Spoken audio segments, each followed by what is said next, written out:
stand together and we form a strong line. America, yeah, I'm talking to you. Americans just see red, white, and blue. You can keep your bail out, your high spending bill. Round up all your czars and get off Capitol Hill. We'll keep our God, our guns, and our job, and we'll put her back together, 'cause we don't like being robbed. America is colorblind. We all stand together and we form a strong line. America, yeah, I'm talking to you. Jason wants to come out. We're very fortunate to have Jason Gates here today. Many of you may know him as a congressman from Utah who has just really taken everybody's attention because of what, come on up, bud, of what he has accomplished with just a few volunteers and running against an incumbent. He's going to tell you his story. I was one of those that was shaking my head, frustration in front of that television. Just so frustrated about growing deficits and growing government. I watched as the Republicans became more concerned with power than principle. I would argue that the Republicans were booted out of office because they abandoned the very principles they vowed to uphold. For Colorado, for the United States of America, is to return to the conservative principles of fiscal discipline, limited government, accountability, and a strong national defense. And I learned that socialism does not work. So I decided I wanted to be part of the solution rather than part of the problem. I decided to run for Congress, and I took on a 12-year incumbent Republican within my own party with a not-so-Ronald Reagan type of record. I essentially decided I was going to try to eat one of our own. You know, typically in a campaign, it's about big name ID plus big dollars equals big victory.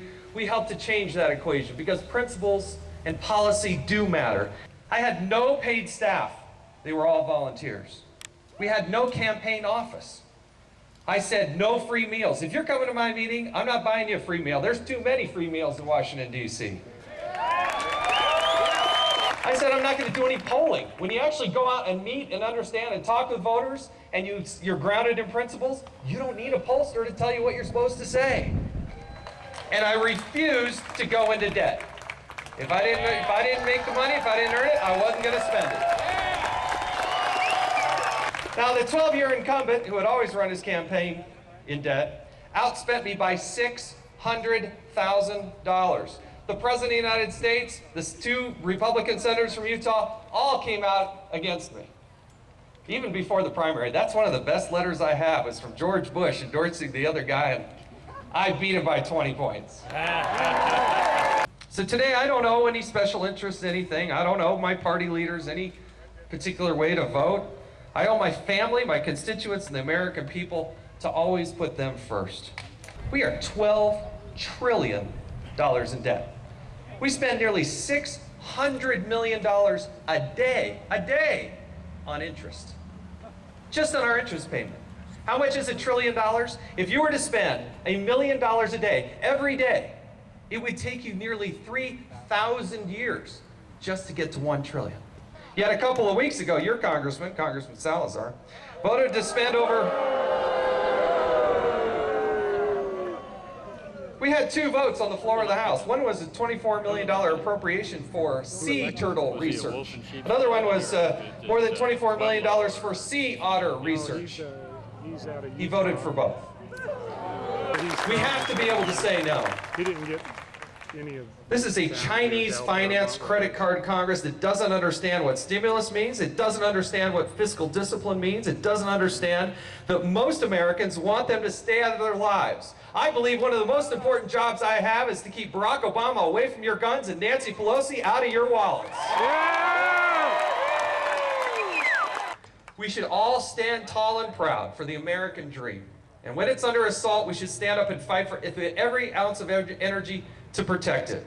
When the government takes over banks, when the government takes over car companies, when the government ignores our Constitution, when the government does not protect our borders and actually proposes importing the terrorists, When the president says he wants to spread the wealth, we should believe him, and we should stand up, and we should fight.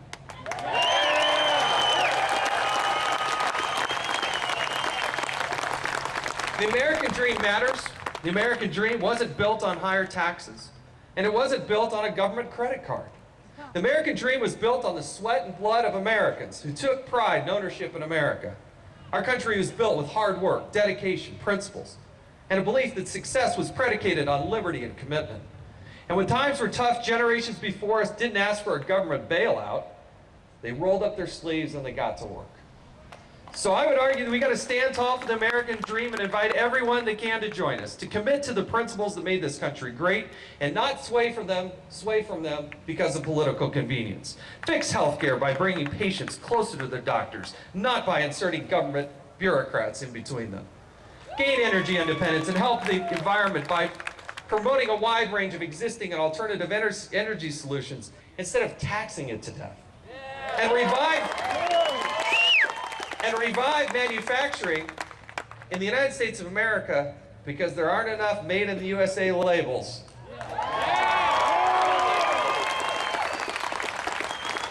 Imagine instead if the president was arriving today to announce a new 10-year plan to become truly independent, to use natural gas around here as the centerpiece of a new energy economy. Where every energy dollar we spend goes back into local economies in Colorado and Utah and the rest of the United States instead of dictators around the world. I wonder what that $700 billion a year would do for our economy, and I wonder what that would do to put people back to work. Or imagine if the president was instead announcing a simple, practical measures to help fix the flaws in healthcare. Tort reform that limits lawsuits to reduce insurance costs. Provide access to catastrophic insurance would be good. Portability, so you can continue with your insurance if you have to leave your job or you lose your job. Or how about prioritizing Americans over those who are here illegally?